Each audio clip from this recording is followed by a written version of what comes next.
You do a tinting business. So how did you get started on that? It's a long story, man. Like with the Fast and the Furious series, Yeah. they always say the second one was the worst one. And for me, the Really? second one was the best one. And then, yeah, the most expensive I think is probably we did a Rolls Royce that was over $700,000. Like a ghost or Yeah. Yeah.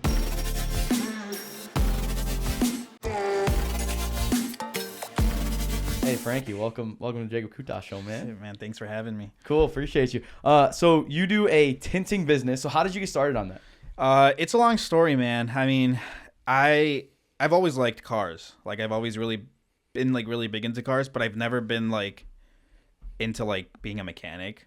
Like that just never caught my interest, but I always liked cars. Like I always like customizing cars, actually. Like that's a better way to put it. I always like customizing cars, mainly in video games, obviously, because what's the craziest customized video game car game that I played when I was a kid was the Lego car. Was game. it? I don't think I ever played that. Dude, it was like PC disc game. It was so old. And you could swap out like wheels, and it was all Lego. Oh, really? So That's sick. cool. Yeah, That actually sounds like something I would play now. But no, what started it off for me, I think, was Need for Speed Underground 2. Ooh, and it was game. super cool. And like back then, you think like, man, these graphics are insane. And then you look at them now, and it's like, holy crap! Dude, it looks like pixels now. Yeah, literally pixels. But yeah, so I've always been really big into like customizing cars, seeing really cool cars. One of the biggest things that I've always wanted, like even to this day, I've never pulled a trigger on doing something like this, but like.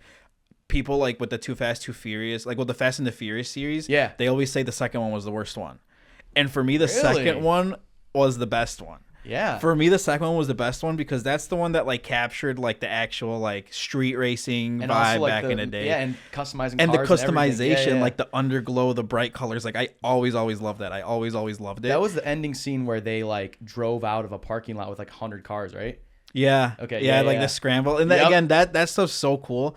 But yeah, so I've always liked customization. Never liked working like I never like even to this day like I don't change my oil, I don't change my own brakes, I don't do any of that. Pay crap. the 25 $50 exactly. Or whatever Yeah, it is. I'm paying for somebody else to do it. So the way I got started actually is like so my wife had to do an internship to get her master's. So we were, and it's in a really competitive field. I think she applied probably easily over like 15 hospitals. Okay, so like med school stuff? So she's a child life specialist, so she works in a hospital, but she's not like a nurse or something. Like the short description of her job is essentially to make the hospital a less scary place for little kids.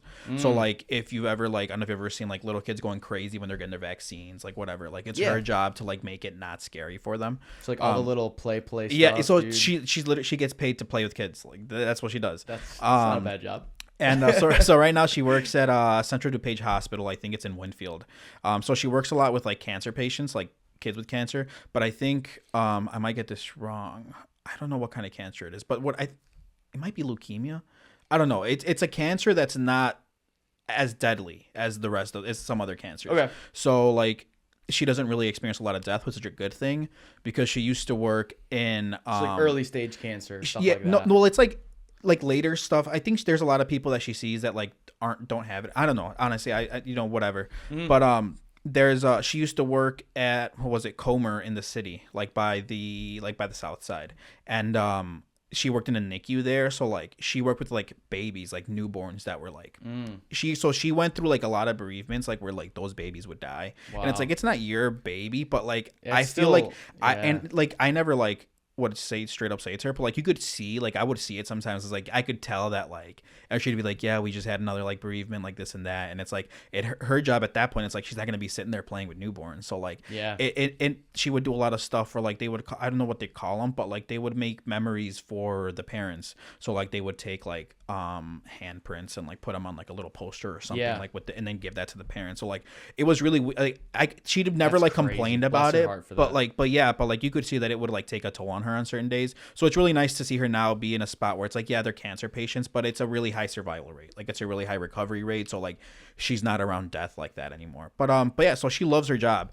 But yeah, so it's a really competitive field to like get into. Even when like she graduated, it took her like 6 months to like even find, like she would get interviews, she wouldn't get a call back or whatever. So like finally like she was able to get her foot in the door at Comer.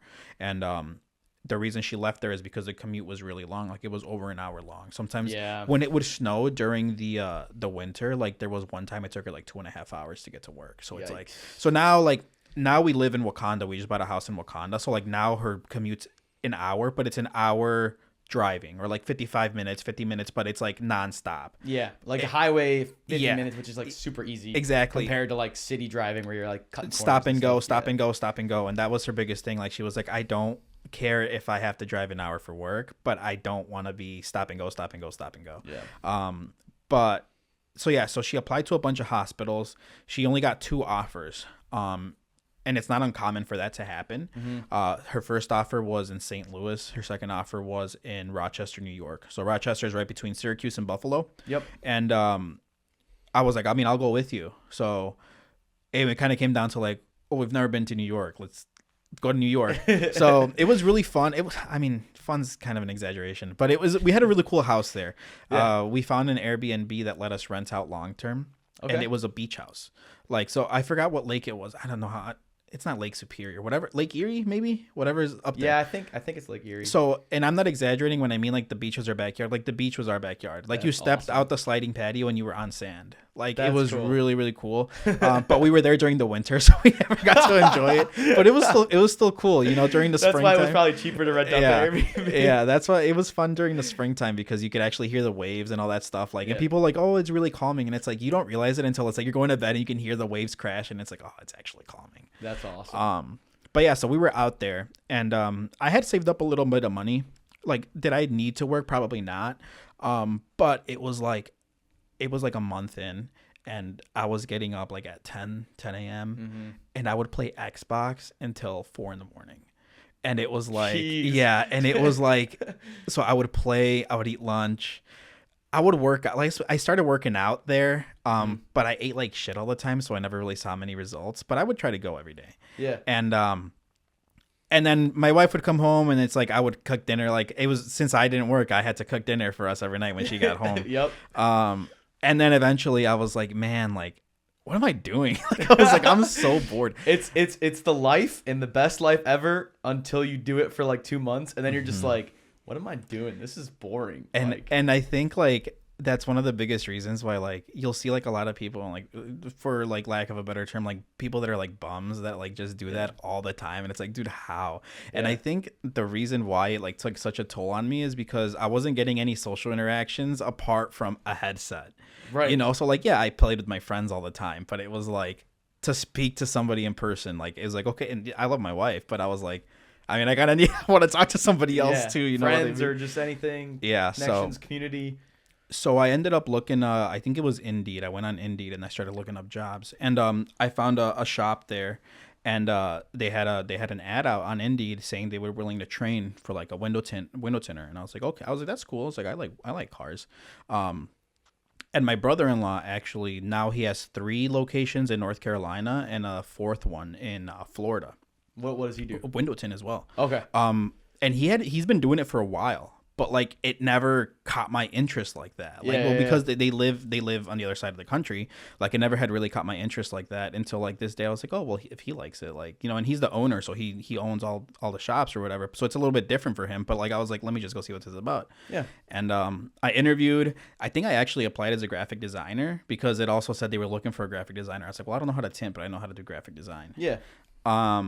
And then I got there, and they ended up hiring me as a service manager. So it wasn't even anything for graphic design. It wasn't either. Literally, it wasn't either. So my responsibility was like, this shop was really high volume, which there's 2 different types of shops when you get into the industry. There's a high volume shop, and then there's a shop that takes quality over quantity. Like the high-end supercar kind of stuff. Exactly.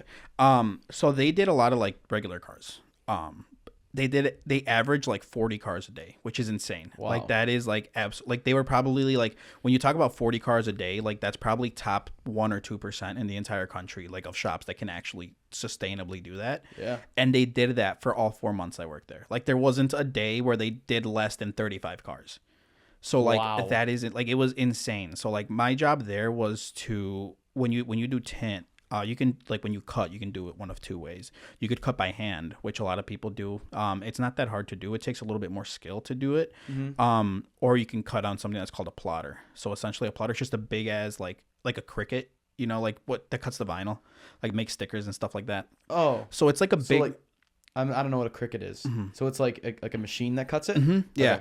Okay. So it's a really long machine. They come in different sizes, but then it's just a needle, and then it has rollers behind it. So you just feed the film through it, and then the needle only moves side to side, but the rollers shift the film back and forward, so it can make whatever shape you like. Yeah, it's kind of like a printer. Yeah, essentially. It's a printer with a needle. Yeah, exactly. Okay, cool. So then you connect a computer to it, and then there's different softwares that will give you the patterns for the year, make, and model. And these softwares are really like, it's one of those where you get what you pay for. There's some cheaper softwares that like it'll get you by. Yeah. But then the top edge or like the sides, like you'll have a little bit of light here, a little bit of light there. So it's like not all the softwares are the same. And like, let's say if the software that I'm using got their own patterns, like they're the only ones who are allowed to use. So everybody makes their own database. Yeah. You know what I mean? Like Sony having only specific games, essentially. They kind of gatekeep those, essentially. Yeah. So it's like everybody's going to have essentially the same vehicles, but the more expensive companies are going to have a bigger selection of vehicles. Or like, let's say, we'll take, for example, like paint protection film. Like a lot of companies will do patterns for that. But like, let's say, like we'll take a Honda Civic, for example. A Honda Civic has 4 different trim levels.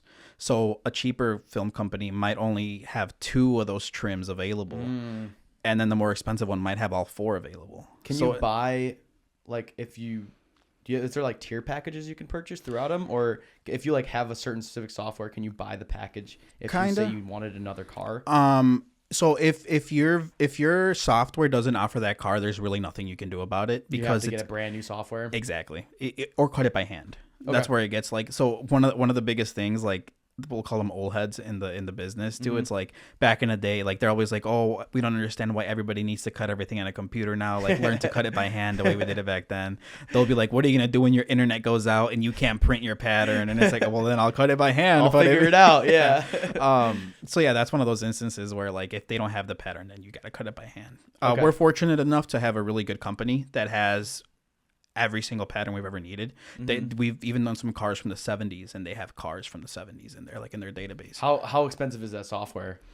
So numbers wise, it's cheaper for you so the one that we use specifically is called Core. Okay. There's 2 really big softwares that people use. One's called Core, one's called DAP. Core is owned by Eastman. Eastman is who makes our film. Okay. DAP is owned by XPEL. XPEL has their own film. Okay. So the thing with the XPEL is they went super corporate. Even Eastman's corporate, but like XPEL, like now if you don't buy their film, you can't use their software. Interesting. Like at all. And it's like you can't just buy their, like, let's say if you do window tint and paint protection, they offer both. You can't just buy their window tint and use somebody else's paint protection. If you're buying their window tint, you have to buy their paint protection film too. So it's like they make you like only use their products. It's a good product. Yeah. I'm not gonna lie, it's a good product. But when you're really limited like that, like when you're forced to use, because their window tint might not be as good as their paint protection film, and it might not be as good as their ceramic coatings. Like you could you could mix and match. Exactly. Right. So Eastman, if you buy their film, and these are just like rough estimates, like this isn't even the actual cost. Let's say if you buy their film, you can get tint patterns and paint protection film patterns for $250 a month. If you don't buy their film, they'll still sell you the software, unlike DAP, but now you got to pay $600 a month.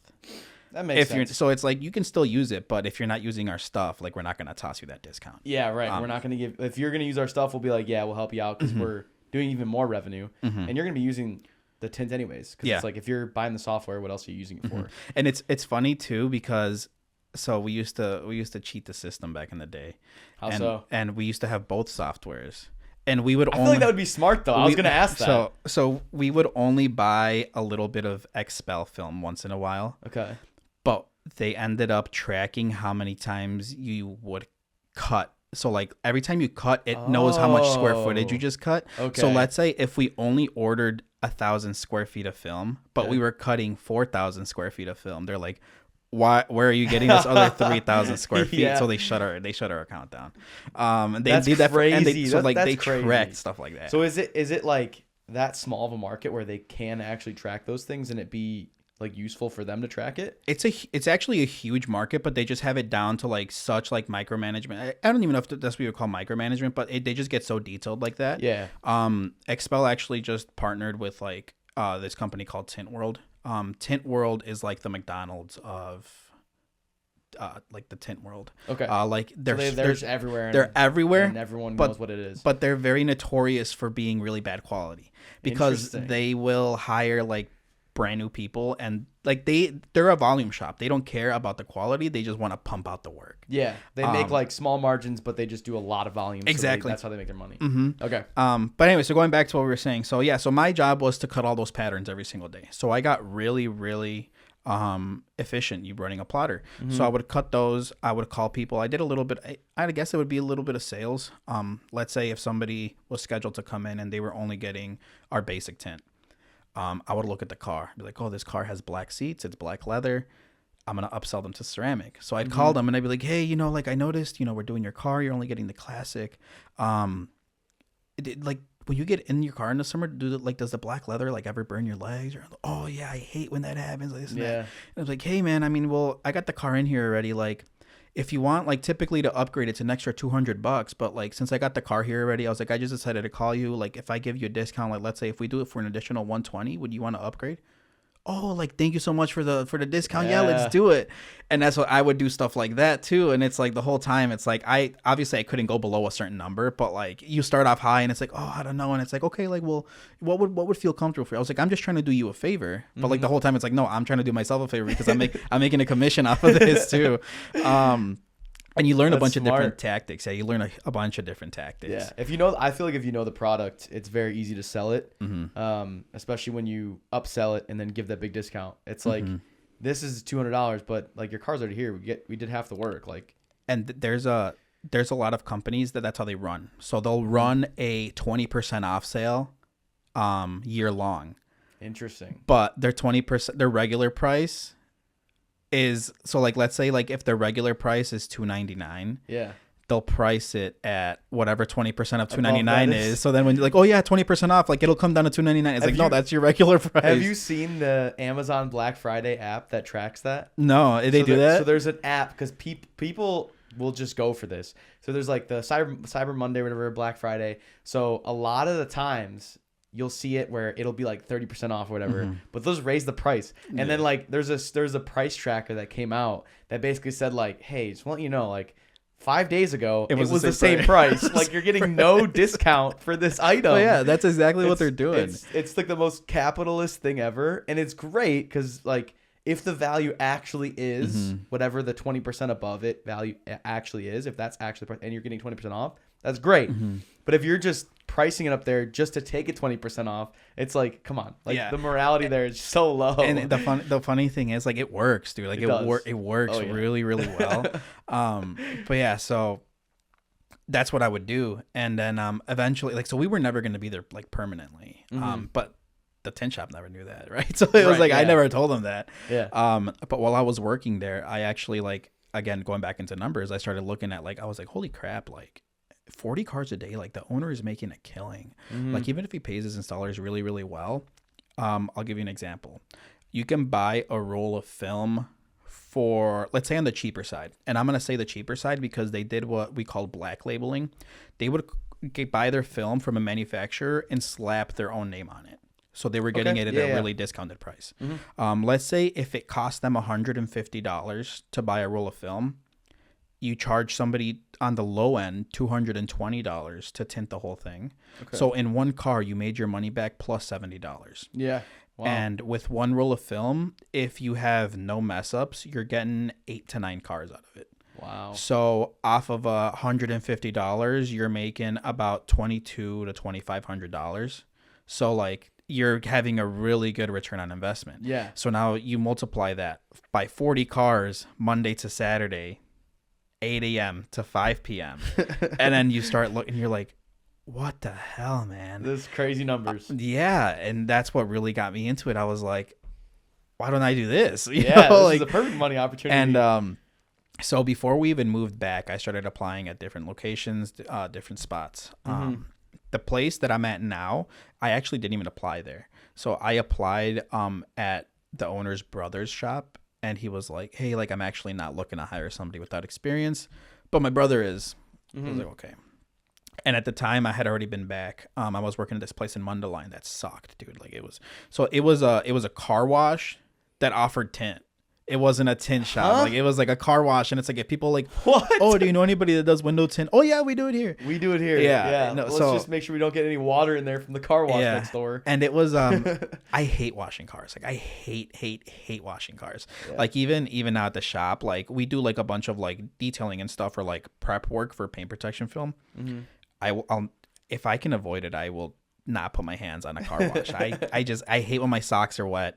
And it's like, now I'm in a position where it's like thankfully, like, I don't have to like be super hands-on anymore. Mm-hmm. You know, we have really good technicians that handle everything really, really well. So it's very rare the occasion where I actually have to like roll my sleeves up, get some work done. Yeah. But for the most part, our technicians are really, really good. So they can knock everything out themselves.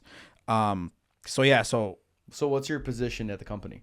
Manager. Mm-hmm. Okay, gotcha. So I'm manager there, and then outside of there, like, for calling in people like that, like, I'll do like a sort of sales side, or call them if they have something and you see like the black seats, like you said. Mm-hmm. Things that you would notice that, like, obviously you've been in the industry. No, now, like, so like I can help you out. Yeah, so like, I mean, like, so at work, yeah, like, I'm a manager, but I'm also like a master technician, I guess you could say, like, because I could do essentially any car that comes in, I can tint it. There's probably been like less than 3 cars that have came in that I haven't been able to tint, and that was a while ago. Like, that was before I have all the experience that I have now. What cars were those? Are you able to tint them now?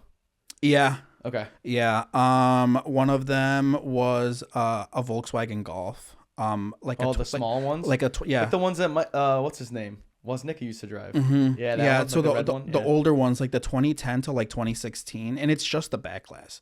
Back glass in those. So the way tint works is like, the more curved the glass is, the harder it is going to be. We call it to shrink it. Mm-hmm. When you shrink a film, it essentially means you're molding it to the shape of the glass, because if you don't do that, you're gonna get a bunch of creases, a bunch of bubbles, a bunch of stuff. So it's that's like the worst thing exactly ever. Yeah. So it like, the way I like to compare it is like, try to wrap a piece of paper around the ball.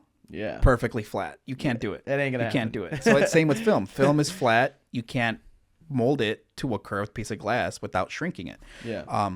And those are like egg shaped, like literally. Yeah, like, so they don't. It's like. Yeah, so it's like flat, and then all of a sudden they do one of these, so it's like they're really hard. Another one was we had a semi truck in, and same thing, the semi truck, like, it had like a 90-degree like turn. Whoa. Like this, but it wasn't a corner. If it was a corner, super easy, but it was curved like the entire, like, literally just like a bubble. Yeah. But yeah, I think both of those are under the belt now. So now, like I said, now like I'm more on the administrative side of things now. Mm-hmm. And then obviously when I'm not working, like, if people hit me up like, hey, do you do window tint or whatever? And it's like, if I know them, like, I'll be like, yeah, like, I'll just do it at home. Mm-hmm. Because then it's like, I can give you a cheaper price. And it's like, I'm not undercutting my, like, the business side of it, because I'm over an hour, like, I'm an hour away. So it's like, yeah, right. I just do people solids, and I'll come do it for this much. It's usually way cheaper than what we charge at the store, but I can do it cheaper because I don't have the overhead.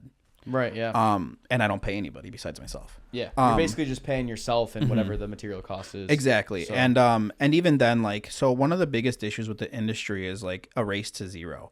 You get a lot of people that will, like, again, will do a shitload of cars for a super cheap price. Yeah. And that's how they get their margins. And that's something that I've never been cool with, because for me, if I'm spending my time outside of work to then do that, I'm going to make it worth it. Yeah. So sure. I am, like, even outside of work, I am on the more expensive side, but I can guarantee you that it's going to be a, like, almost perfect job. Yeah. Similar to how the shop would be. Mm-hmm. Yeah. So that's one of the things that I've always been really, really good about, is like, I really focus on my quality. Mm-hmm. Is there any tools that are different that you would need in your house versus at the shop that would like, that you would need to actually do the work? No. There's no convenience. Yes. Mainly, we call them peel boards. So it's just a really big piece of glass. And the main difference is, like, on a vehicle or at home, I don't have a peel board. Mm-hmm. So the way tint works is like, there's a clear protective liner, then you peel it off, and that exposes the glue. When I'm doing it at home, I peel it off of the vehicle itself. when I'm at the shop, I put it on the piece of glass and I peel it off of the glass. So it's just Okay. a little bit easier. It's a little bit easier. It's a little bit cleaner. I just got to take some extra steps, like extra cleaning steps when I do it at home. But apart from that, tools are exactly the same. So like now, like I said, if somebody wants something, yeah, I got you, you know, I'll do it. Yeah. I was like, if you really want to come to the shop, don't bother. Like, it don't bother me, you know, like I'll hook you up anyway.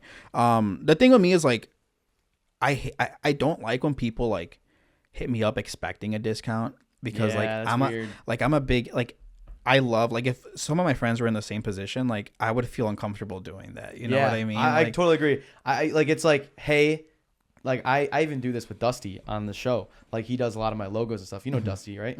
Johan. So I even hit him up and I'm like, because he's a graphic designer, does a lot of logos and stuff.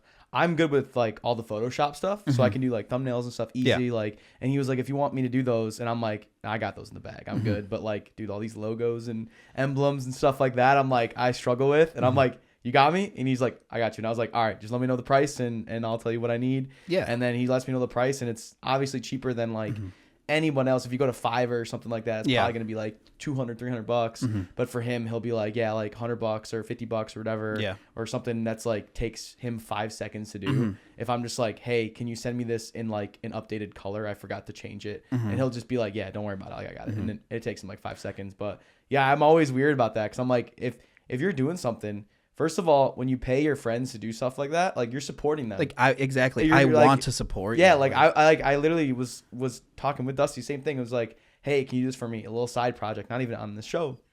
And I was like, yeah, dude, like, don't worry about it. I'll pay you for it too. Like, appreciate it. And it wasn't really like anything big. And we ended up not using it, but I was still like, here you go, here's $50. Yeah. Like, because you're doing the work, you're putting in any hours towards something that I'm asking for as a friend. But like, I'm also just supporting you. So it's like, I'm gonna support you with whatever you need. So. Yeah, and people don't realize like that when I'm giving you a price, like, I'm already like, whenever people like that I know come and hit me up, again, we'll use Colin as an example. I gave him a discount off the bat because I know him. There's sometimes, like, let's say if Colin referred one of his coworkers, all right, I'm sorry, I'm not giving your coworker a discount. Yeah, I don't know your coworker. No idea who this dude is. You know, so like in that situation, I'm giving you full price. But if I know you, I'm already giving you a discount. And there's been times where like I've had like people, I wouldn't say they're my friends, but like acquaintances, like people that like you wouldn't even like. Again, if I wasn't like they haven't talked to you in like 10 years, and it's like how do you feel comfortable like asking for a discount right off the rip, right? So it's like I'll tell them price, like, oh bro, like, you know, could you hook me up? I'm like, dude, I was like, I'm already. That's the price, bro. I'm like, that's the price, dude. So it's like that's I think that's one of my biggest pet peeves. Because yeah, like you said, if one of my friends was in the same position, I would want to be, you know what, dude, you let me know what it is, and I will. And then if I can't afford it, then I'll just be straight up, hey, you know what, I'd love to support you, I just can't afford it. Yeah. Which I would take that 100% of the time over you trying to convince me to give you a discount. Yeah. I almost like the aspect of like, hey, I wanted to go to you, not your shop, because I want to pay you to do it, instead of like have the profit margins go split up between technicians and managers and like CEOs, stuff like that. And it's like, no, I just want my boy to support. Exactly. And that's it. So yeah, and there's a lot of people that do that. But yeah, so you know, we keep getting sidetracked, but that's cool. I like that. So yeah, so you know, I applied when I came back. When I was working at that shop in Mundelein, I couldn't tint. Like I had no idea what I was doing. Yeah. So my brother-in-law reached out. He's like, you know what, dude? He's like, come out here. Like, I'll train you for a week. I was like, okay, the brother cool. of the shop. Yeah. Okay. So me and my wife drove down to North Carolina, spent a week down there. And window tint is like. Oh, wait, this is your brother? Yeah, brother-in-law. Brother-in-law. Gotcha. Yeah. Okay. Window tint's like any other trade. I'd consider it a trade. You're not going to learn it in a week. You're not going to learn it in a week. You can learn the basics, which is what he taught me. He's like, you're going to be able to put film on a window. It's not going to be good, but you can put it on a window. He's like, there's just, you just need the repetitiveness. Like you need to do thousands of these before you finally get the hang of them. And I was like, okay, cool. So I came back, and when I got hired at the company that I'm at now, I was actually the first employee. And I feel like a really big reason why I was able to pick up on it so quickly was because they just like fed me to the wolves. It was like a car came in. It's like, okay, go do that car. And it's like, what do you mean? Like, I can't do that car. And it's like, well, you better figure it out. Like, it better come out good. And it was like, holy crap. So it's like, I picked up, I like to say I picked up quick, but I also didn't. Like, window tint is one of those things where like you need a lot of patience, and it's like really meticulous. And I've never really been like that. So like for me, it was a big adjustment. And there was a time where like I really debated on like quitting, because I was like, I just can't do it. Like no matter how hard I tried, how many times I cleaned, my windows were coming out dirty. I was creasing them. Like, so what the crease is like, it's essentially exactly what it sounds like. Like when you crease a piece of paper, and you try to unfold it, and you'll never get that line out. So it's the same thing with film. And it's like, if you don't get, like, if you crease it, like there's going to be, if it's in the middle of the window, you're going to see a white line exactly where you creased it. So it's like, and it needs to be like I'm saying, that's why it's like you need to have a lot of patience. It's really meticulous. Like you need to have really good control of like your hands, the film, and the film is wet. So like it's wet and soapy. So like you're sitting there, like, you know, when you first start, like and it's sliding off this way, sliding off that way. How was that first car? Dude, it was terrible, man. So my first car ever, actually. Do you remember the brand or anything? Yeah, I remember that car. And I remember I was really mad this day. I was really mad this day because a few of my buddies were going to Iowa. Okay. And they were like, hey, yeah, no, we're leaving at like 6 p.m. We're going to get there late. Okay. And I was like, oh, yeah. I was like, no, we'll be done with this by then. It was like 10 a.m. when they told me. And so it was me and my friend Parker. And he actually had been tinting for a little bit, but he wasn't that good. And he was kind of like showing me stuff here and there. And this was before I worked at any of the shops. This is right when I got back from New York. And we got there at 10, started the car, and we couldn't do it. Like, we just could not do it. You're trying to figure it out. You're like, we could not do it. Like, we got some windows down, and like they were getting bubbles popping up from the bottom. We couldn't push them down. Like, no matter what we did, we couldn't get it. And we were just like, it's so frustrating. And like, window tint is one of those where like it's almost like a mental thing too. And this happens anytime we hire a new installer, or it happened to me a lot. Like when you can't get a window and you start getting frustrated, the next window's not going to come out good. And if you're still frustrated, the one after that's still not going to sounds like good. Golf, basically. Exactly. Yeah. And it's like it piles up on you. And it's like there's been times where I've had to go up to an installer and be like, dude, I'm like, get off the car, like go take a break, like go sit down, you know, just chill out. Coffee, just chill out. Building, just chill out. And that's exactly what you need to do. But back then we didn't know, you know, we were like, we need to get this done. And they were like, it was like 4:30. They're like, oh, are you guys ready to go? Like, we're getting ready to go. I'm like, oh yeah, no, we're going to be good. And we stayed there till like 8 p.m. And we did, like, we never got it. Like we couldn't do the car. And I remember I was so mad because like I hadn't driven there that day. Like he had picked me up. So I couldn't even go home. And it's not like they could pick me up on the way because my bag was packed at home. And I was the opposite direction. Yeah. So like I was like and I was so mad because I wanted to go so bad. And then like I went home pissed because we couldn't get the car done, and I didn't even get to go to Iowa. And like now like that car I can do in under an hour. So, that's hilarious. So it's like, yeah. So now it's like it was really funny. And yeah. So like, you know, like I said, I got fed to the wolves.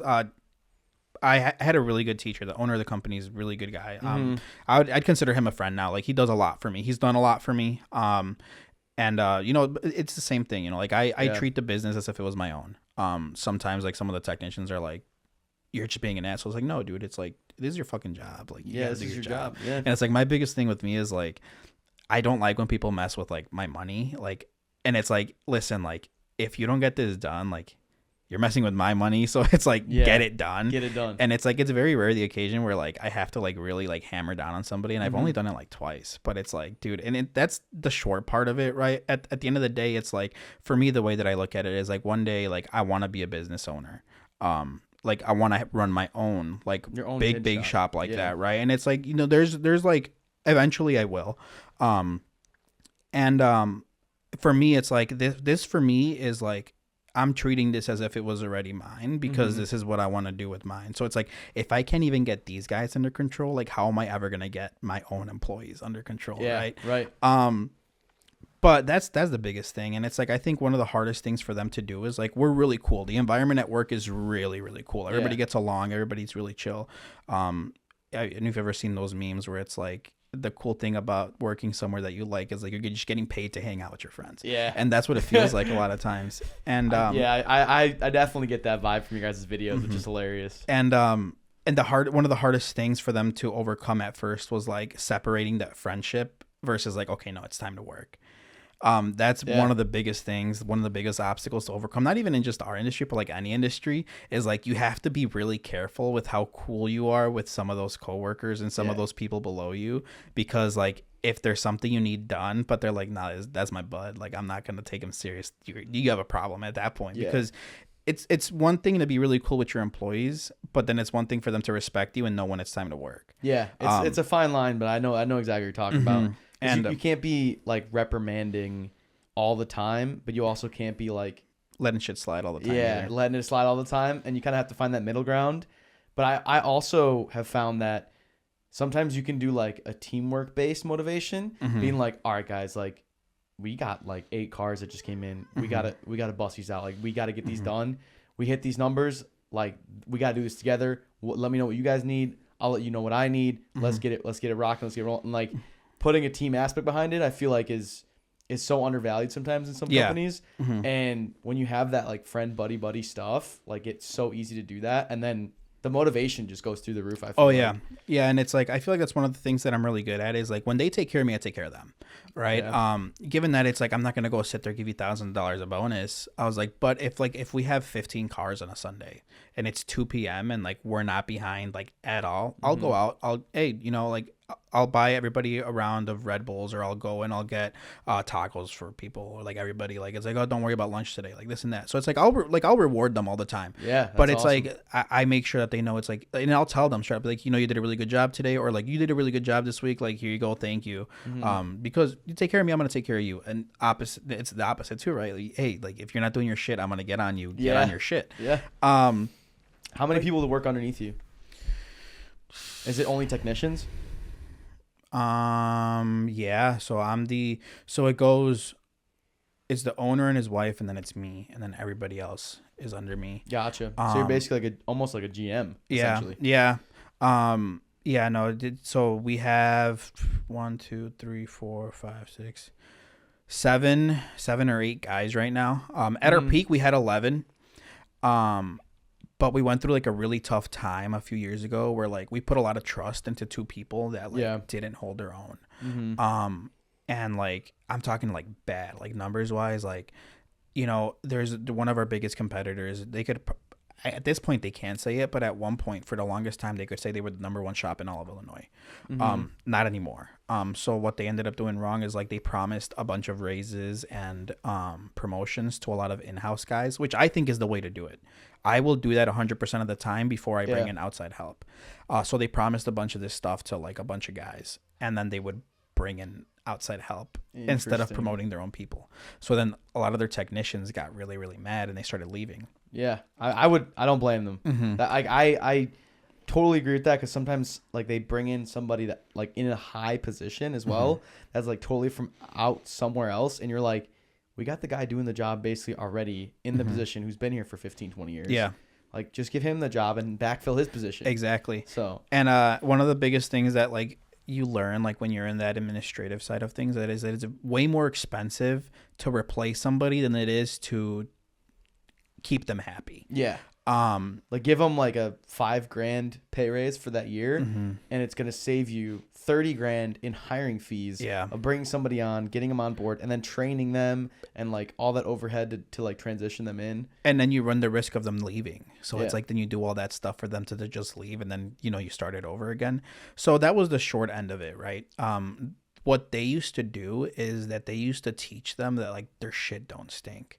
Really? Right? Oh, like, so like they're just, we're the best, whatever. Exactly. You know, raise the price to whatever. And so that's what they used to tell their technicians, their salespeople, everybody. Every single one of their employees was under the mindset that they were the best of the best in all of Illinois.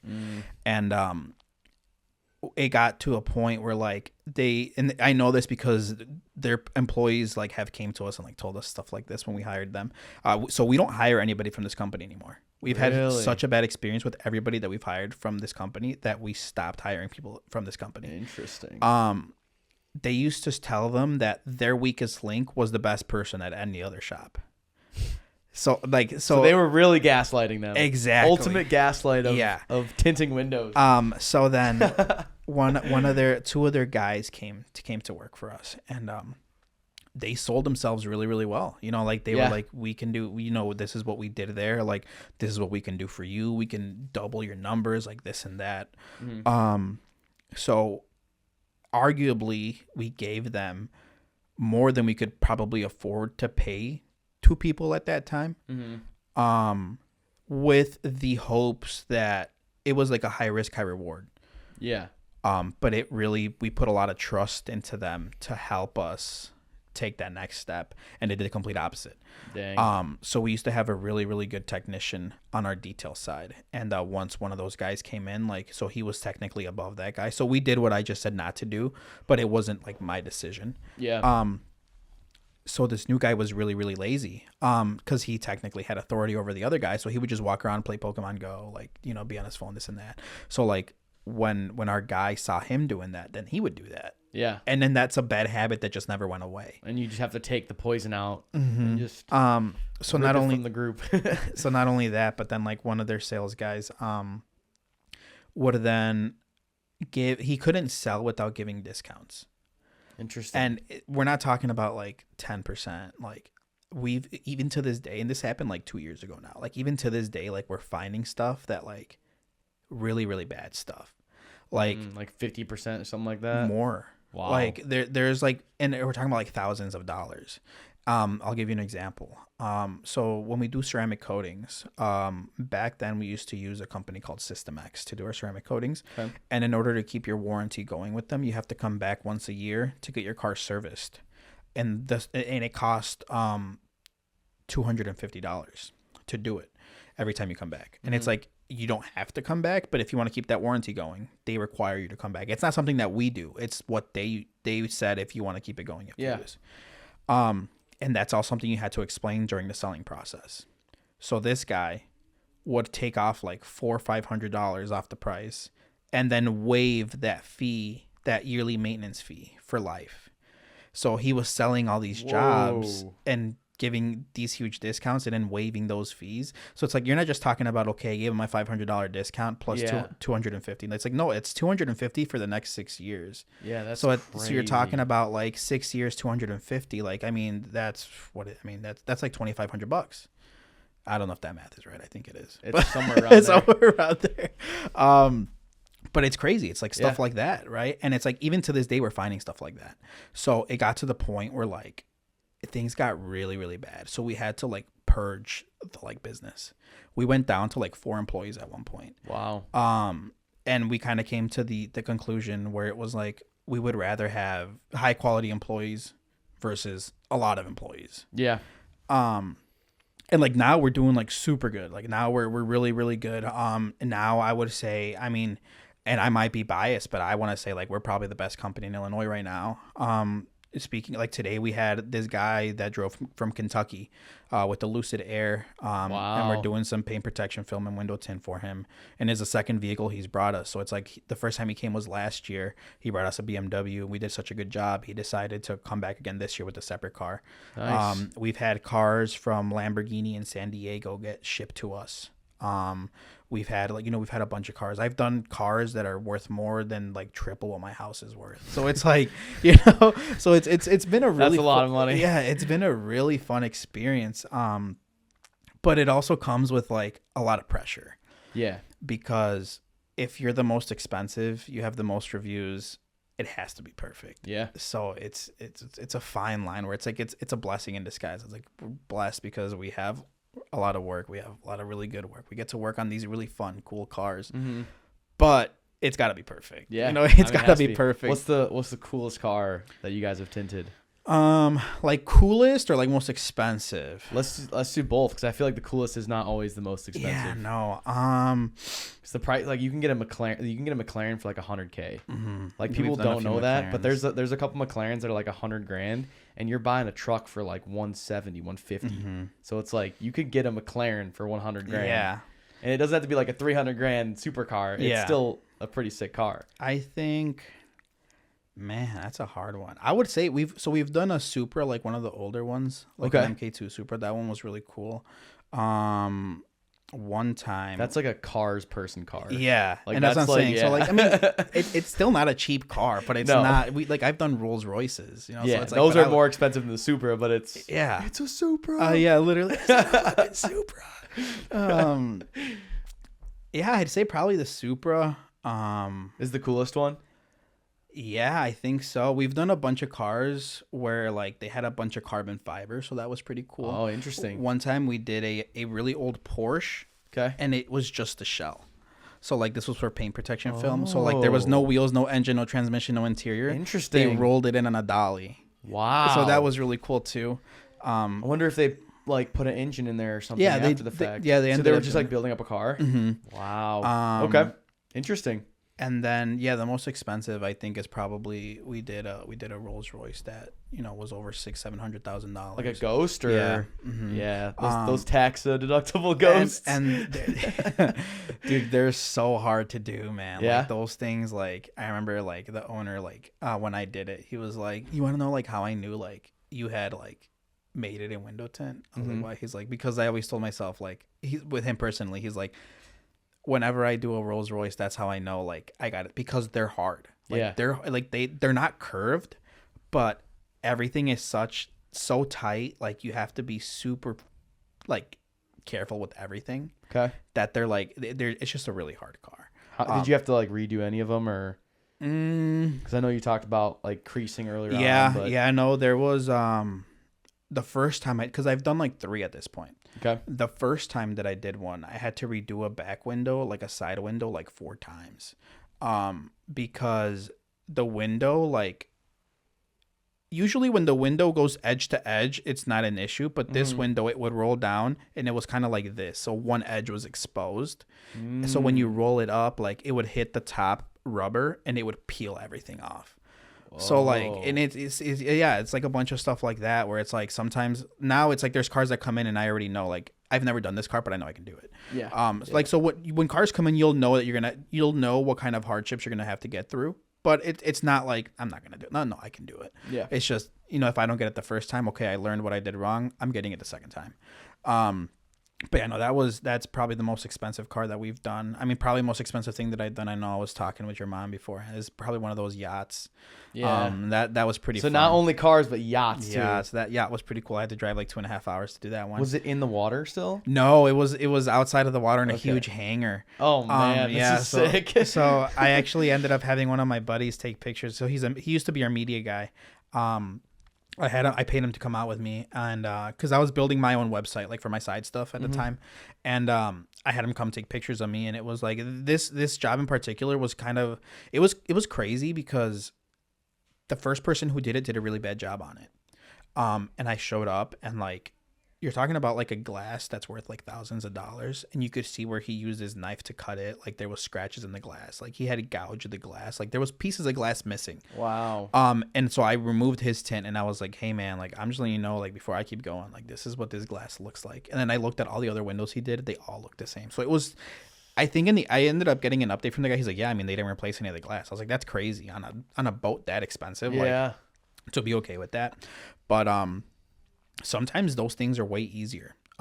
Like I would take doing that boat again over doing a Rolls Royce, because the boat is just big squares. Yeah. And they have a black border around them, so you don't have to tuck anything. It's you just cut it slightly smaller than where like what the size of the glass is, and then just install. It's just they're bigger windows, so it's like you need to know how to handle it. That's not bad at all. So what's the point of getting the tint on a boat? So boats like. Interiors on boats are really expensive to reupholster. So a lot of people think that like window tint is for cosmetics only. Which is what it was back in the day. You'd attribute it to somebody who's ghetto, like this and that, right? Like it used to I honestly contribute it to like the president of the United States because they like blacked out their cars so you wouldn't know which car is his. Yeah, that's what I attribute it to. I mean I guess I grew up in the ghetto, so for me, right? Ghettos, yeah, that's how I used to look at it. And a lot of people used to be like hide what's in your car because you're not doing anything exactly good. Yeah, but then I saw tints as like now with like all these superstars and everything, it's like, dude, you don't want people taking pictures of you all the time and knowing which car you drive and what the license plate is, and they tag you, and then now everyone knows what car you're in. So yeah, back in the day it was a lot of cosmetic stuff, but now it actually there's so many benefits to it. It's actually part of like if you have skin cancer or skin issues, it's part of a comprehensive like skincare program. Interesting. Because since it's a physical film you apply, think about it this way: when you're sitting in your car and there's no tint on the windows, all those UV rays are hitting your skin. You're not wearing sunscreen when you're getting in your car. Like, I don't know. I mean, I don't know anybody who puts sunscreen to get in their car. Yeah, right. When you tint it, it blocks 99.9% of UV. So you're wearing sunscreen in your car. Yeah. You're talking about the black upsell for the black seats. No, as well. even the lightest tint, even the lightest one, it could be see-through. It's still gonna block that UV. So that's a really big selling point for like older folks that are like, the skin, like the sun's burning my arm, I'm getting sunburn, like the glare in my eyes, this and that. And it's like, okay, we can tint it and it's gonna look like nothing's on there, but you're still gonna get all the protection and all the benefits. Yeah. So it's come such a long way. It's gotten like so advanced now. Like it's a really cool thing. Not only that, but this is really big right now in schools. There's security film. Security film doesn't make glass bulletproof, but it severely like reduces the impact of a bullet. And it's shatterproof. So that's really big in schools, banks, stuff like that. But back to the boat, the reason somebody would want to tint a boat, want to keep the inside more cool, more temperature controlled, and then that UV protection actually helps preserve the interior of the boat. So those leather seats, if the UV more than anything, if the UV is beating on those leather seats all the time, they're going to fade, they're going to start peeling, they're going to start cracking. I don't know if you've ever gotten in somebody's vehicle and their steering wheel is peeling, the leather's peeling off. That's because of UV. So you're making an investment to preserve the condition of the vehicle or the boat on the inside. Yeah, so it's not just like blocking off for aesthetic reasons. There's actually there's a bunch of benefits to it. Yeah, and I know we talked about a little bit of heating and cooling there. Should you put tints in your house too to block the sun from coming in if you have like a giant window that's facing like sunset or something? Yeah, if you have a big window, like I would suggest you do that, even if you have a lot of windows. We were talking a little bit beforehand how it's like we've had some people like be like, it's saved up to like 45% on energy bills because it's reflecting that heat away from your house. It's cool because it's cool and not so cool at the same time because it's a completely different like animal, sort of say, right? It's completely different than automotive installations. You can't take film from a car and put it on a house because the way that the film works is on a vehicle, the film traps the heat. On a residential film, it reflects it. Okay. So if you put a film that traps the heat on a house, it's going to warm up the glass and it's going to shatter the glass. Whoa. Yeah, so it's a different kind of glass. So there's a lot of people that don't know that. That's important information. Exactly. So that's why, it's stuff like that. Even if it's a double pane window. Okay. You can't put regular house film on a double pane window. You have to get film for double pane windows. So there's a lot of stuff that goes into it. But yeah, I mean, I would, if I had enough windows in my house, I would do it. There's a lot of lake houses that do it because lake houses is the ones you get like where they're overlooking the sunset and they have like a whole wall or a whole side of the house. Yeah. Because you want that. That's what you want. You want to look at it and be like, yeah, this is a beautiful glass pane window for the sunset. And exactly. Upsell on the house when you're selling it, wherever the realtor is or builder is, worth it for sure. Oh yeah. But yeah, definitely need to take care of your houses. That's gonna, 40%. 30%. Yeah, it's 30% is a lot of energy savings in the summer. And it adds a cool aesthetic look to it also because you can get some that are reflective, so they'll look like mirrors or they'll look a little bit more bronze, gold, stuff like that. It looks pretty cool on a house, like on the right type of house, you know what I mean? And it's like, you obviously don't want to put something super crazy on just like a ranch, yeah, like, right, or like whatever. But put like glass, like make it look like LA style, and then it's just like wood ranch. It's like that. These do not belong together at all. Yeah, but yeah, man, that's I guess that's how I got into it. That's sweet. Long story short, yeah, it was started in New York, moved out here. My brother-in-law trained me. And I just got super hands-on, and now I don't do just window tint. Like now I'll do a little bit of vinyl wrap. Paint protection film is a really big one. Like too. on like, so do you do wrapping then? Like car wrapping, like color wrapping? I can, yeah. We don't offer it at the shop. Okay. Mainly because in order to do like vinyl wrap like really well, like you kind of gotta disassemble the vehicle. Yeah. And when you look at like profit margins and what people are willing to pay, it's not worth it. Again, we're a pretty expensive shop. So if we were to offer vinyl wrap, we would be really highly priced because if we're taking a week we're taking a day and a day at least to take your car apart. Yeah. Another 2 to 3 days to actually wrap it. Another day and a half to put it back together. Mm-hmm. You're talking about like 5 to 6 days, right? If you're really good, you could probably get that down to like 3 to 4. Right. And that's a whole technician Mm-hmm. full day's work Mm-hmm. every day those days. Mm-hmm. So you're taking them away from other parts of the business. Mm-hmm. And the return on it isn't, it's good, but it's not as good. Yeah. And then vinyl wrap, same thing with window tint. There's just a lot of people who want it cheap. All they care about is the price. Yeah.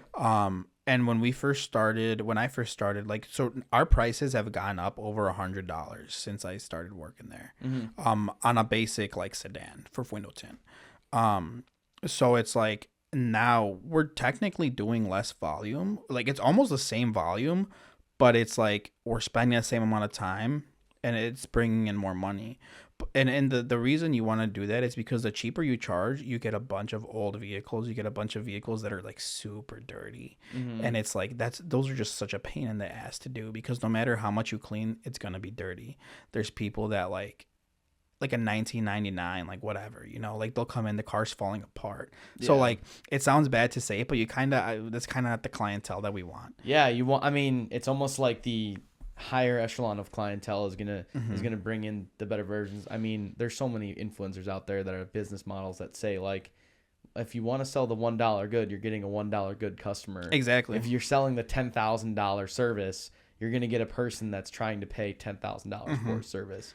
Now you got to make sure that the $10,000 service is worth it. It's worth $10,000. You know, yeah. I mean, you guys obviously your sales are continuing to stay the same. So then you're taking that clientele that you don't want at the bottom level, and you're just like, hey, yeah, we don't want you on with us, so we're gonna charge extra because we want the clientels that are actually gonna respect their cars, ones that are gonna clean their cars, ones that are gonna come in there looking for a high quality product and not just look to get the cheapest tint and just toss it on there and be like, we're done, whatever. So yeah, I think it's smart. And and then like I said, that's not the main reason. Also, you got to look at it as a business. You are making more money doing it that way. But not only that, it's like it's exactly how you said. You're gonna get a bunch of $1 customers or a $10,000 customer. It's like you think about it. It's like if you sell one $10,000 product, how many $1 customers is it gonna take you to get to the 10,000? You know what I mean? So that's a really good example, a really good way to look at it. And yeah, so like now, like I said, I mean, we have people come from all over, and it's really cool. It's really cool to see, especially from my point of view, like seeing how much the company has grown since I started, from being the first employee all the way to where we are now. Like, with the film that we use, we're one of only 3 places in all of Illinois that can offer it. So it's called like a specific film type, a specific brand, yeah. And it's like, so the company that makes our film is called Lumar. Lumar has their regular line of film and their Formula One line of film. Interesting. So there's territories that come with this stuff. Like if somebody is 2 doors down, they can't sell our film. Like so it's a really cool way to look at it because it kind of makes it worth it for people. It's like, oh well, we're the only person within X amount of miles that actually has this film, as opposed to like, yeah, the guy down the street has the same film and they're offering it for $100 less. You know what I mean? Right. Yep. But yeah, so they have their regular film and their Formula One film. The regular film, they offer it to the regular dealers. To get Formula One, you have to go through extra accreditation. So we're one of 3 shops in Illinois that can offer Formula One. And what they do is they'll send a ghost customer. They're not going to tell you who it is. They're not going to tell you when they're going to go, what kind of car it's going to be. They're going to grade your cleanliness, like not just like your installation, but like your shop. They're going to rate how your shop looks. They're going to rate your customer service, the quality of the installation, and the speed of the installation. So everything. If you fail any of those, you're not getting to film. So wow. Yeah. So it could be any car. It could be like a Honda Civic. It could be any car. It's not going to be a super crazy car. It could be the easiest car in the world. Yeah. But you gotta get it right.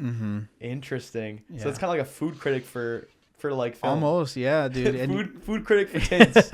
Yeah, but dude, it's a cool job. I love it. You know, it's it's like I worked so many other jobs before where it's like I hated going to work, and I've never felt like that where I'm at now. So it's like I was like, I'm in the right industry. Yeah, that's super nice. I always hear the quote just from Dana White, who's always like, if you wake up every morning and you hate going to your job, it's like you're not doing the right thing. Like, go do something else. It's clearly not working. Like, even if it's like a really nice, say like you were an accountant or something, and then you're just like bored out of your mind.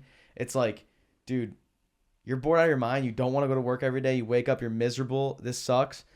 Dude, there's so many other things in the world that you can do. Like, maybe tint. Maybe someone from this goes and starts tinting windows. And then, like I said, dude, so I dropped out of college.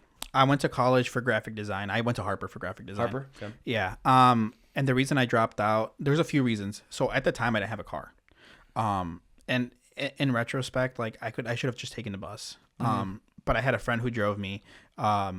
We're still cool. Like, we're not really friends anymore. But, like, it kind of came to a point where, like, I was on the way, but he would just, like, make me feel bad about picking me up, right? Yeah. So it was like, I was like, you know what? He's like, bro, I have to pick you up every time. Exactly, like, right? And it's like, bro, like, I'm on the way, whatever, right? Like, it's like, so it was really hard for me to find a job throughout high school. And it's like, part of it was because I did tear my ACL my senior year, so there was only so much that I could do. But after I was fully healed, then it was like, that's kind of where we're at now, where it was like, okay, time to go to college. I couldn't afford a car, so I couldn't buy myself a car. I grew up really poor, so I wasn't fortunate enough. Like, people that, no shade to anybody who this happened to, like, my parents weren't able to give me a car. I would have loved it if they could. Later on in life, my sisters and my parents actually bought me my first car. That's sick. So like, not only that, but it was like, I did a lot of graphic design in high school, and I was really, really good at it. I remember, were we in the same graphic design senior year or no? I don't know. I remember I was in the graphic design class, like with logos and stuff.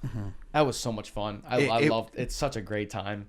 But I think you were in like either wood shop or the CNC class, I think.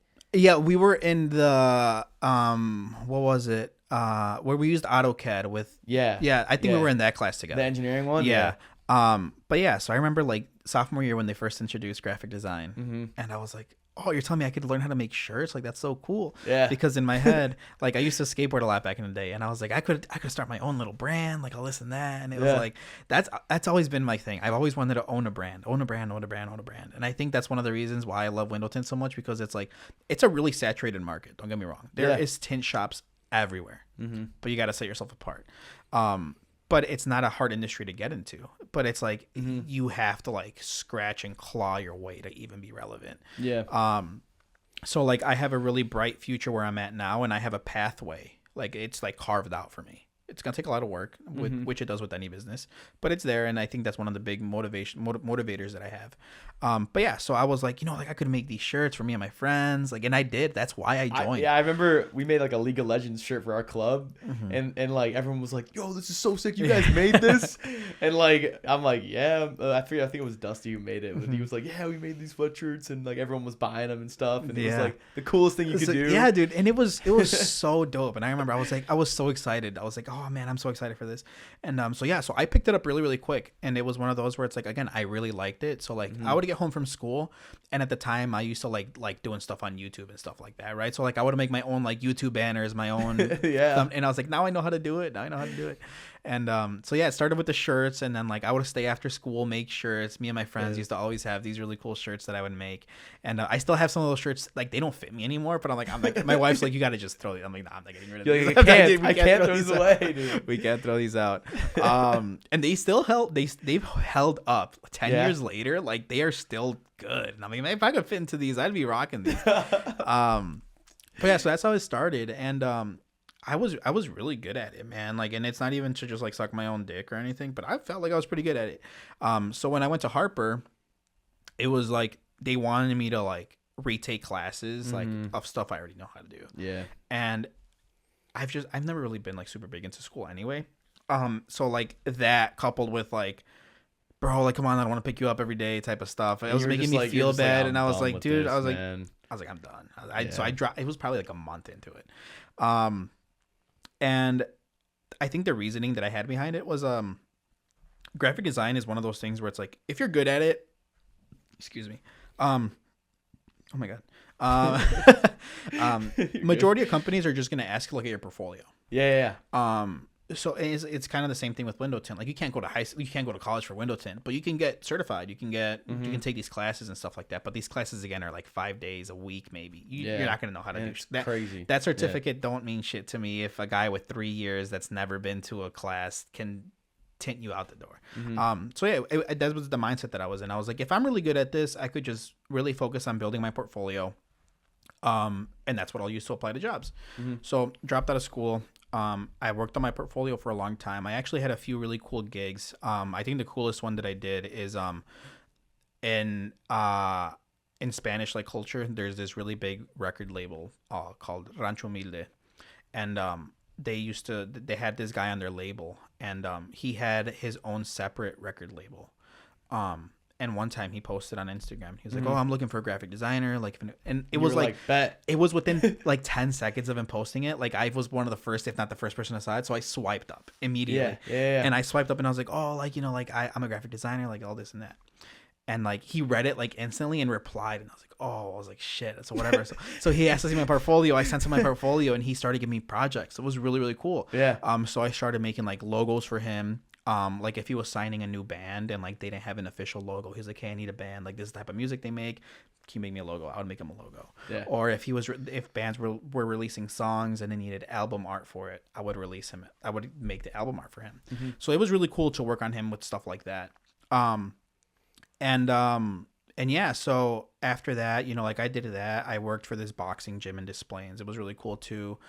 Which boxing one is that? Gregory Boxing. Yeah, I was gonna say. Oh, I know that one. Oh, really? I've seen their ads and I've seen their business. Yeah, they're really cool. They actually. So I mean, I took their classes for like 6 months. I mean, I can't do shit. Boxing anymore. is fun, but yeah. It's one of those where it's like there's whenever I get drink and I'm like, I just wish somebody would swing on me. So it's just so I know if I still got I got it. Yeah, I still got it. It's like the whole time is I'm gonna get my ass knocked out, but I need to know. I was like, I just need to know. Yeah, so that was really cool. But yeah, so I forgot what we were talking about.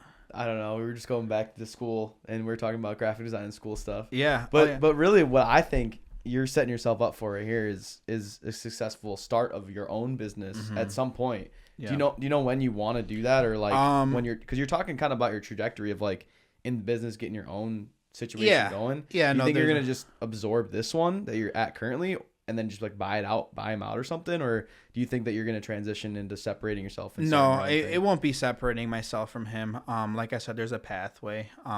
So hopefully we're going to expand. The goal is like a franchise or second location or something. Yeah. That's exactly what it is. The plan is hopefully 2026. So this is a really big year for us.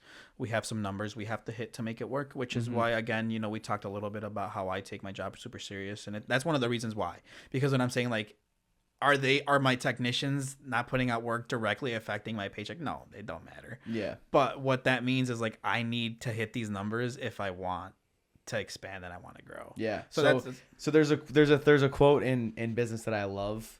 And it's dress for the position that you want.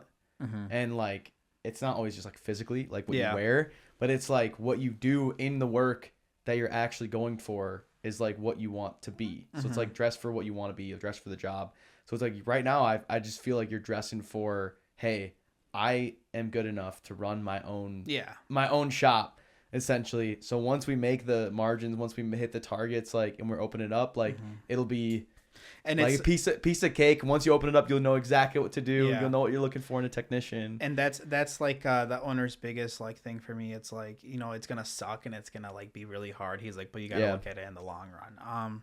So yeah, it's cool. You know, again, it was really weird how I got to where I was. Like, you know, I used to be a server. I went from being like server. CPK, or where were you server? Because I know that was a Bulldog Ale House. Bulldog, yeah, dude. And I was there for a long time. Did you work with Victor at all? Yeah, dude. Yeah, Vic's my dude. I love Victor. Dude, Vic's my dude. I used to work with Victor, Tim, like all those dudes. But yeah, so I talk to them still all the time, so I'll tell them to say what's up. That's dope, dude. We have Discord together all the time. That's super cool, dude. Yeah, so I started there like right after I dropped out of college. So it was like just to get some cash in. Yeah, I was working on my portfolio and doing that, and then dude, I was there for like 6 years. Like I was there for like way too long, dude. Maybe not 6, maybe like 4 or 5, but probably felt like 10. Oh yeah, dude. And it was like, so it was really good money. Like even to this day, like servers, like I would say like if I wasn't in window tint, like I would probably be serving. Yeah. But for me, I would see people come in like on a Friday night or a Saturday night, like just a bunch of dudes and their friends, like just shooting the shit. And I'm like, man, I want to do it with my friends. You know? Like, I was like, I want to do it on a Friday night also. Yeah, but I couldn't because I would make my money on Fridays and Saturdays. Yeah. So that was the biggest reason why I left. And like when I left, it was the biggest, like probably the biggest and scariest jump I've ever made because I had a really stable money coming in. And for like 18, 19 years old at the time, I was making like 50 grand. And it's like at the time I was like, man, I'm 18 years old making 50 grand. Like it was pretty good. I had my own apartment, like all this other stuff. And after my lease was up, I ended up moving back in with my parents. So I ended up actually leaving Bulldogs. I think I was like 23 or 22. And when I left, it was because, again, I would see all these people having such a good time. And I was like, I want to do that. But I left and I didn't have a plan. So I just kind of like left and I was like, now what? So I had to do DoorDash for so long. And it was not breaking it. It was not bringing in the money that I needed to bring in. Before we go away from serving, did you see the story about the do better tip? No. On TikTok? No. So there's a story. So you know how people like give 0 tips sometimes? So there was a person who just wrote "be better" on the tip with exclamation point, and then just put the total on there. Gave the guy the receipt. So, and then there was 2 ways you can take that, right? You can take that of like, oh, dude, screw this guy. He's just being whatever. Like, I don't care. Like, who cares? You're an idiot for not tipping me, whatever. But he took the other route, which was, okay, fine, I'll do better. I'm gonna come in tomorrow. And I'm going to, instead of, I'm going to make sure I greet everybody. I'm going to remember everyone's name. I'm going to smile. I'm going to make sure I check in on them multiple times. Like, just do like extra work that the servers can do to be like extra on top and over the top, especially like in terms of like customer service. And that's what the challenge he gave himself. And he actually said that he got like 300% additional tips. That's insane. The next time that he went. And he literally sat there and he was like, I'm never not doing this again. And serving is hard as a guy, especially at a sports bar.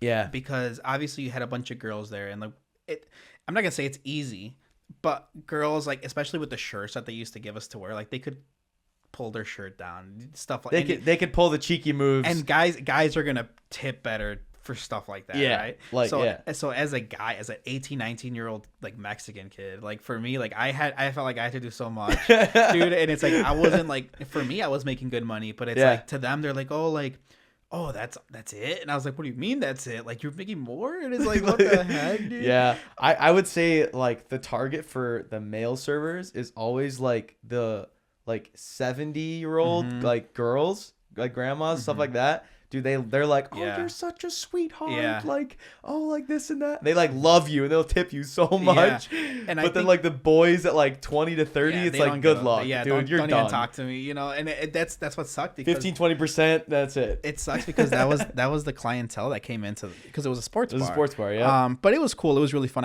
That's where I met my wife. So I worked with my wife's sister for a long time. And my wife came home during summer. She went to ISU. And she needed a summer job. So her sister was like, well, we need a host at the restaurant. And I remember like when I first like saw her, one of my buddies that worked there, he was like, oh, like, did you see the new server? And I was like, yeah, I don't think she's all that. and then she just kept coming. I was like, yeah, she's pretty cute. So like I used to stay after work and like I would talk to her, all this and that. And then I remember like the first time that I ever actually asked her for her number, like she was kind of like, what? Like, so like I walked her to her car and I was like, hey, like you should text me when you get home. And she was like, why? She literally said why, and I was like, fuck. I was like, and I think I was like, just so you know, you made it. And she was like, okay. And she actually texted me, and she told me a story. She's like, yeah, I remember I asking my friend, like, should I even like text him or this and that? And my friend was like, yeah, like whatever, just do it. And so she texted me, and like after like that conversation was super short. Like I could tell, like, she does not want to talk to me. And but like I didn't give up. Like I was all so I was like, now we're married, So it was that's like crazy. Yeah. That's crazy. Wow. Yeah, it's really funny. You go up to ask her, you should just text me when you get home.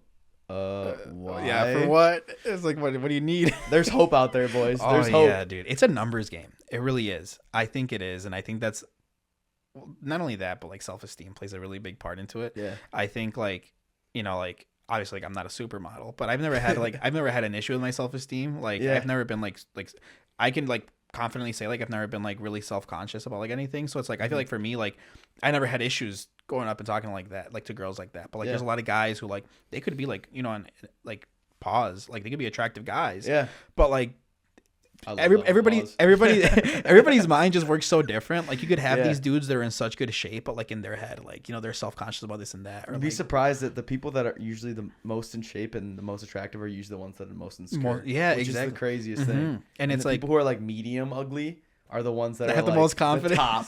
They're like the top. Yeah. So and it's like I said, it's a numbers game, man. You know, like if you ask one girl and give up after one girl, it's like, all right. But if you ask 20, you know, hopefully one of those 20 says, whatever. I again, another Hormozy person, but Layla Hormozy, I don't know if you've heard her at all, but she basically said, like, believe it or not, if you want to have a boyfriend or girlfriend, guess what? You have to go on a bunch of really awkward first dates, and you're going to have to just get through them, because guess what? If you don't get through them, you'll never know who they are. Yeah. If you never know who they are, you're not going to know if you like them or not. Yeah. And then it's just in your imagination.